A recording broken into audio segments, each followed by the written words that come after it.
5월 13일 목요일 새벽 묵상입니다.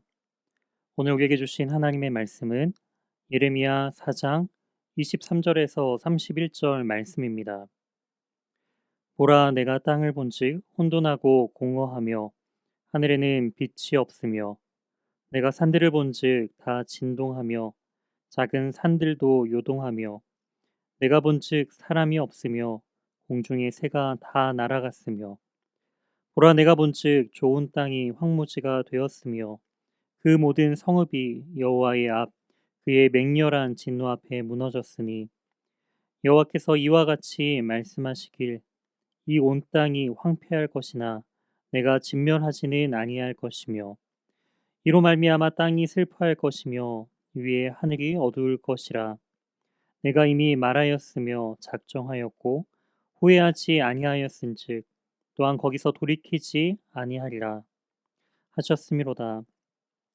기병과 활 쏘는 자의 함성으로 말미암아 모든 성읍 사람들이 도망하여 숲풀에 들어가고 바위에 기어오르며 각 성읍이 버림을 당하여 거기 사는 사람이 없나니 멸망을 당한 자여 내가 어떻게 하려느냐.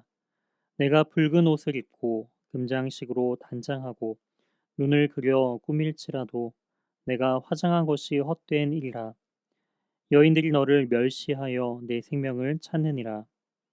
내가 소리를 들은즉 여인의 해산하는 소리 같고 조산하는 자의 고통하는 소리 같으니 이는 시온의 딸의 소리라. 그가 헐떡이며 그의 손을 펴고 이르기를 내게 화가 있도다. 죽이는 자로 말미암아 나의 심령이 피곤하도다 하는도다. 아멘. 오늘 본문을 중심으로 내가 진멸하지는 아니할 것이며 라는 제목으로 하나님의 말씀 증거하도록 하겠습니다. 예레미야 4장 말씀은 계속적으로 하나님의 그 심판이 임할 것을 예레미야를 통해 말씀하십니다. 예레미야는 하나님께서 주시는 그 마음을 또한 백성들에게 전함에 있어서 특별히 오늘 본문은 하나님께서 보여주신 그 환상을 봄을 통하여서 그 본 환상을 이스라엘 백성들에게 전하고 있음을 말씀하고 있습니다. 23절부터 계속적으로 반복하는 말씀은 내가 보았다라는 것이죠. 하나님께서 그 심판에 대한 부분들을 예레미야에게 보여주셨다라는 것입니다. 그 심판을 목격한 예레미야는 다시금 그 하나님의 심판이 어떻게 그들에게 임할지를 이제 구체적인 그 비유를 통하여서 이스라엘 백성들에게 전하고 있음을 알 수가 있습니다. 23절 말씀을 보게 되면은 땅을 본즉 혼돈하고 공허하였다라고 표현하고 있죠.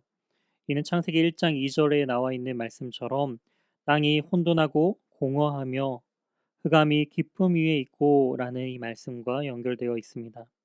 또한 하늘에는 빛이 없으며 이 말씀 역시 창세기 1장 3절에 하나님이 이르시되 빛이 있으라 하시니 빛이 있었고, 즉 하나님의 심판은 바로 창조주 하나님께서 그 혼돈 가운데 있었던 창조 질서를 다시금 하나님의 말씀으로 세우시는 그 창조의 기사와 버금갈 정도로 다시금 이스라엘 백성들의 죄악으로 인하여서 그 창조 질서가 무너지고 있음을 강조하고 있습니다. 그렇게 인간의 죄가 전 우주적인 그러한 멸망으로 이어져 나아가고 있다라는 것을 우리에게 말씀해 주고 있습니다.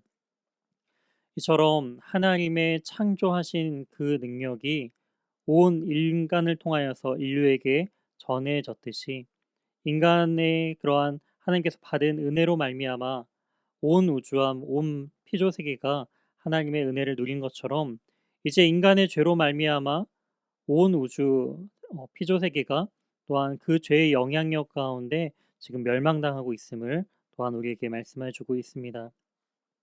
26절 말씀을 보시게 되면은 보라 내가 본즉 좋은 땅이 황무지가 되었다라고 말씀하고 있죠. 좋은 땅이 황무지가 되었다라는 표현을 통해서 그 황무지 같은 땅이 또한 하나님의 인도하심과 또한 성령의 충만하심을 통하여서 에덴으로 바꾸어 주신 그런 장면과 대조적으로 나타나 있는 것을 우리는 볼 수가 있습니다. 이처럼 하나님이 함께 계시며 하나님의 은혜가 있는 곳은 바로 황무지가 변하여 좋은 땅이 되었고 아무것도 없던 그러한 무의 세계에서 모든 만물이 하나님께서 보시기에 아름다운 세계로 변했던 것처럼 이제는 인간의 그 유다의 범죄로 말미암아 온 우주의 심판의 그 모습들을 묘사하고 있습니다. 또한 그 땅의 황폐함을 27절과 28절에 또한 강조하고 있습니다. 땅이 인간의 죄로 말미암아 황폐함을 당하고 또한 땅이 슬퍼할 것이다라고 표현하고 있죠. 이 말씀은 레위기 18장 27절과 28절의 말씀처럼 너희가 전에 있던 그 땅 주민이 이 모든 가증한 일을 행하였고 그 땅도 더러워졌느니라.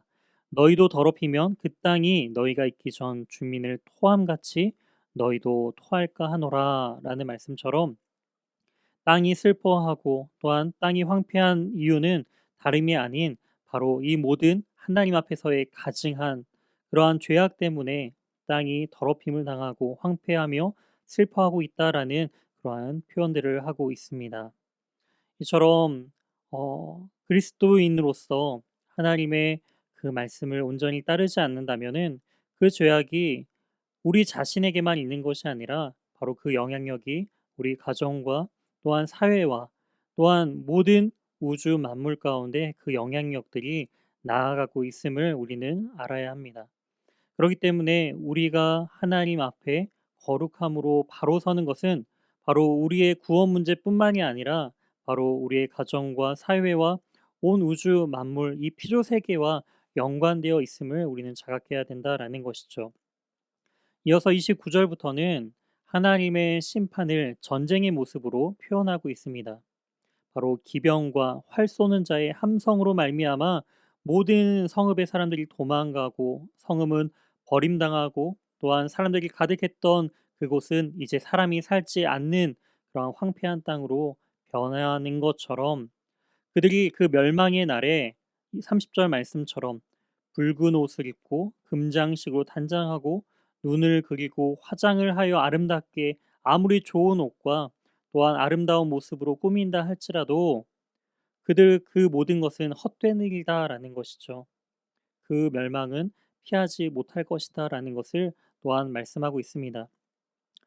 그 하나님의 심판이 임하는 날 그 고통은 31절에 또한 해산하는 여인에 비유해서 그 고통을 설명하고 있습니다. 해산하는 그 소리와 초산하는 그 자의 그 고통, 인간이 느끼게 되는 그 가장 극심한 그 고통을 하나님의 심판의 때에 이 모든 이스라엘 백성들은 당하게 된다라는 것이죠. 예레미야는 이러한 환상을 보면서 이스라엘 범죄를 자신의 슬픔과 자신의 아픔으로 여기고 있습니다. 그저 남의 이야기 또한 다른 사람의 이야기로 치부하는 것이 아니라 이스라엘 백성들의 범죄, 그 공동체의 범죄를 자신의 아픔으로 여기고 있다라는 것이죠. 이처럼 우리 역시도 이러한 우리의 죄와 공동체의 그 연약한 모습들을 볼 때마다 그것은 다른 사람의 이야기가 아닌 바로 나의 이야기가 되어야 된다라는 것입니다. 이처럼 창조가 하나님의 말씀으로 시작되었던 것처럼 혼돈 역시도 하나님의 이 말씀과 환상을 통하여서 이스라엘 백성들에게 온전히 임할 것을 또한 오늘 이 사장 말씀을 통해서 오늘 본문은 말씀해주고 계십니다. 하나님께서 이렇게 그들을 심판하시는 이유는 무엇일까요? 요한계시록 3장 19절에는 이렇게 기록되어 있습니다. 물은 내가 사랑하는 자를 책망하여 징계하노니 그러므로 내가 열심을 내라 회개하라 라고 말이죠. 하나님의 심판 속에는 그저 그들을 심판하는 데 목적이 있는 것이 아니라 이러한 심판, 이 책망과 징계를 통하여서 다시금 회개할 것을 계속적으로 요청하는 것입니다. 그렇습니다. 심판 속에서도 여전히 남아있는 소망이 있습니다. 바로 오늘 본문 27절 말씀이죠.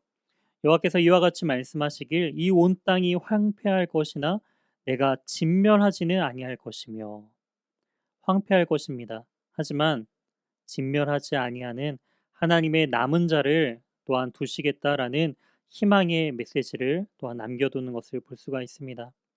그렇습니다. 우리의 인생 가운데 여러 가지 두려움과 징계 같은 그런 어려운 일이 우리를 닥쳐올 수 있지만 우리는 그것에 좌절하고 절망하여 무너져 있는 그 자리에 머물러 있는 것이 아니라 다시금 돌이켜 하나님의 그 회복을 다시금 꿈꾸며 나아가야 합니다.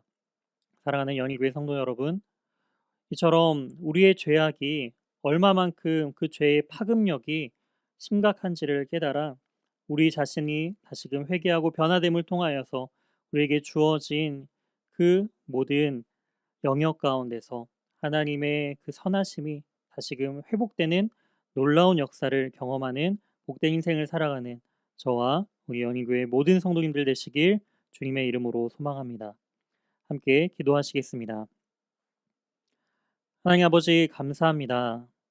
하나님의 그 보여주시는 그 심판을 예레미야는 자신의 그 두 눈으로 바라보며 환상 가운데 보여주신 하나님의 그 심판을 남의 이야기가 아닌 바로 나의 슬픔이요 아픔으로 여기며 이스라엘 백성들에게 다시금 회개하며 돌이킬 것을 또한 선포하였던 그 예레미야의 마음처럼 주님, 우리의 인생 가운데서 하나님의 그 심판을 우리가 두려움과 떨림으로 준비하게 도와주시고 또한 하나님의 그 남겨두신 그 희망을 우리의 삶 가운데서 온전히 누리며 하나님, 우리가 죄의 영향력 가운데 머물러 있는 것이 아니라 바로 하나님의 은혜 가운데 머물며 다시금 이 땅이 주의 말씀으로 또한 우리를 통하여서 온전히 회복될 것을 온전히 기억하고 또한 그 말씀대로 살아갈 수 있는 우리 모두가 될 수 있도록 주님 인도하여 주시옵소서. 우리의 모든 삶 속에서 우리와 동행하시며 말씀으로 회복해 주실 그 주님의 능력을 온전히 의지하며 나아갑니다. 주님, 우리를 불쌍히 여겨 주시고 우리를 회복시켜 주시옵소서. 이 모든 말씀 살아계신 예수 그리스도의 이름으로 기도드립니다. 아멘. 다음 기도 제목을 가지고 함께 기도하시겠습니다. 오늘 말씀을 기억하며 혼돈과 고통 속에서도 하나님께 돌아오기 위해 힘쓰는 그러한 믿음의 자녀들이 되게 해달라고 기도해 주시기 바랍니다. 또한 이어서 코로나19의 조속적인 종식과 교회와 모든 성도들의 안전을 위해 기도해 주시기 바랍니다. 세 번째로 박재훈 담임 목사님께 하나님의 은혜와 능력이 충만하여 또한 맡겨주신 연희교회를 또한 잘 이끌어갈 수 있도록 함께 기도해 주시기 바랍니다. 이어서 최종걸 지영준 선교사님의 사역과 가정 그리고 건강을 위해 기도해 주시기 바랍니다.